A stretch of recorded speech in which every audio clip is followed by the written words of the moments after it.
Hi friends, this is your Subbarao sir, Ashoka Esher Circle, Ashok Nagar Experts, Hyderabad. UPSC సివిల్స్లో ఉమెన్స్కి reservation ఉందా? UPSC civil సర్వీసెస్లో ఉమెన్స్కి state సర్వీసెస్లో లాగా ప్రత్యేకంగా రిజర్వేషన్ అంటూ ఏది ఉండదు. వాళ్ళ కమ్యూనిటీ కేటగిరీలో మాత్రమే వాళ్ళకి అక్కడ పోస్టింగ్ ఇవ్వడం జరుగుతుంది. సో ఆర్డర్ ఆఫ్ మెరిట్ ప్రకారమే తీసుకుంటారు, కానీ ఉమెన్స్కి ప్రత్యేకంగా 33% రిజర్వేషన్ ఉండదు. అదే మన స్టేట్ సర్వీసెస్లో అయితే గ్రూప్ 1, గ్రూప్ 2 లాంటి వాటిల్లో అయితే ఇంకేదైనా సరే స్టేట్ సర్వీసెస్లో 33% reservation allotted for only women's, but not in the case of civil services. Civil సర్వీసెస్లో ఉమెన్స్కి ఎలాంటి రిజర్వేషన్ ఉండదు.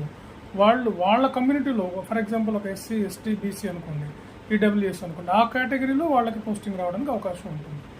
సో అందుకని ఉమెన్స్కి రిజర్వేషన్ లేదు కాబట్టి మెన్ ఉమెన్ ఈక్వల్గానే ఉంటారు. రిజర్వేషన్ కేటగిరీలో ఉన్న మెన్తోనే మీరు పోటీ పడాల్సి ఉంటుంది అన్నమాట.